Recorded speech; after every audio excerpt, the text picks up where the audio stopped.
The Saskatchewan Roughriders will be missing one of their defensive leaders at the Banjo Bowl. The CFL has suspended D lineman Pete Robertson for one game. It follows an incident during Sunday's Labor Day Classic.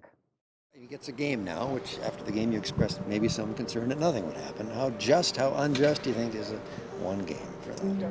You know, it's hard for a player to say. You know, I'll say, you know, again, speaking about it after the game, you never want to advocate for somebody to lose a paycheck or anything like that, right? But you know, I just felt like at that moment something needed to be said, and Jeff luckily filled it in for me. And you need a deterrent, though, right? And that's the whole point of suspensions. Yeah, you'd think so. Yeah. I think there's a certain sect of us as fans that wants an eye for an eye, but I don't feel like 2023 football is that anymore. I don't think football's been that way for a long time. No, you look across sports, that's gone. Like the standard has changed in sports in terms of discipline. You know, you just have to trust that the people in charge will make the right decision to protect our players in that moment. As long as no one's in immediate further danger, there's no reason to do something to hurt the team. With the loss you had and then the Robertson thing, I mean, can that add more, I don't know, energy for this game? I think just I think win or lose, again, it's an unbelievable rivalry, and our fans are unbelievable, and there's gonna be a lot of energy in there. So if you can't get up for this one, you shouldn't be playing. And I think that, you know, win or lose leading into this one, it's always a really exciting time.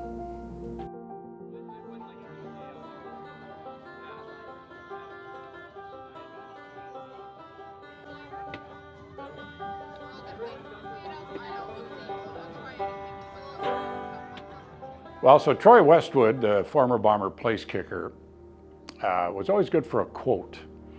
And he was never afraid to kind of poke the bear, as it were, say something about the other team that might develop a little interest around the game. And so he referenced the Rough Rider fans as banjo-picking inbreds. Now, on its face value, that's kind of an insulting thing, but he didn't mean it that way, and I know that because I know Troy. He meant it in jest and to kind of stoke the fire a little bit. Well, it took on a life of its own, right? So in 2004, the club decided that now the rematch with the Riders should become the Banjo Bowl. And it has been that way ever since. When I was calling games for the Riders, I always thought the name Banjo Bowl was funny, but you very quickly learned that no one associated with the Saskatchewan Roughriders will refer to it as the Banjo Bowl. It's the Labor Day rematch. The Riders thought it was an insult, an insulting reference to them and their fans, and they refused to acknowledge that name. I think they've come to grips with it now and understand it's just kind of a fun thing, but initially they didn't like it at all.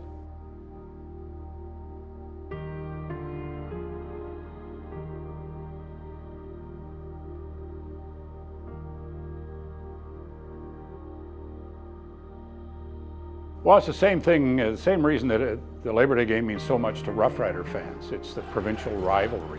Games against Saskatchewan over the years have always had a little extra edge to them because of the provincial rivalry. You have to be here to really feel it and understand it, because once you've done it once, you just go, wow. And every year it just seems to get stronger and stronger. I think that pride in what we've done so far, it just keeps growing and growing. So. It's become an event on the football calendar, and I don't think it would be the same if it was Calgary or Edmonton. It's Saskatchewan, our natural provincial rivals, and that's what matters most. It's not lost on our players how important this is for the fans. They know it's sold out, and they know how the rivalry is. As much as everybody wants to treat it the same, which you really have to do to play consistently, they'll certainly notice, you know, the fervor in the stands for sure. You can't help but notice it, right? It's pretty exciting.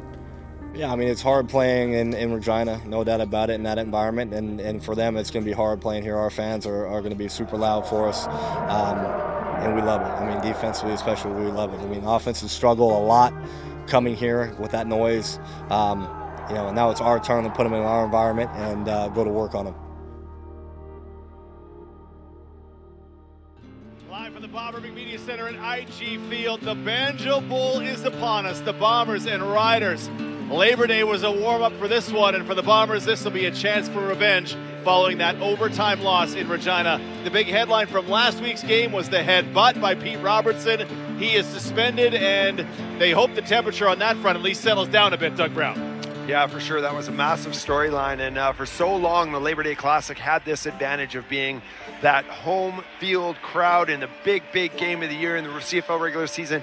And finally here, the Blue Bombers now have a regular, repeating, massively attended, hyped up Banjo game. Bowl 2023. Bombers are coming out in the win.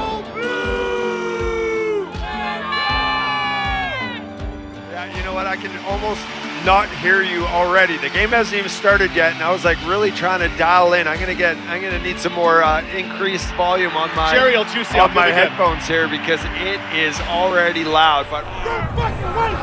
We're at your fucking house, man. Kick him out the door. Kick him out the door, man. You got your fucking friends and your family here, man. It's fucking showtime. They here for us.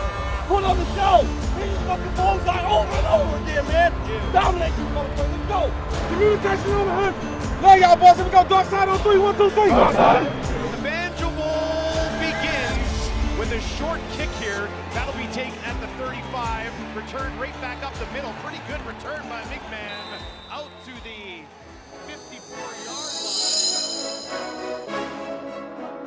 line. Dempsey is the lone receiver out to the right-hand side. Prukop under center, pushing left and in for the touchdown. The opening touchdown of the Banjo Bowl from Dakota Prukop. Timer lap, Rivalry clips it to Oliveira, 15, 10, 5, ducking his head, Oliveira for the touchdown. That's on the roll to his right, he's got a man open. It's caught by Lawler at the 5, spinning, driving, Kenny Lawler for the touchdown. Right, 3 receivers that way. Lawler's looking right, out route, caught on the goal line for the touchdown. Right at 32, fake it to Oliveira. Wiped out the official. Going to the end zone for Schoen, who's open on Marshall for the touchdown. Dalton Schoen on Nick looking Marshall. Left. Who's going to get it? It's Schoen inside the 5. Dalton Schoen again. 41 and 3 touchdowns from Dalton Schoen. We didn't think there was enough time left for yet another possession to make it into the end zone.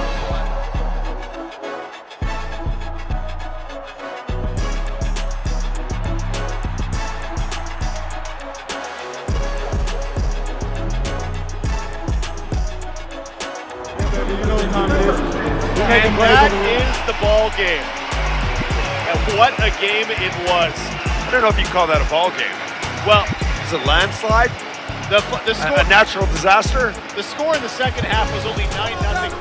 Baby, we putting up 50 burgers.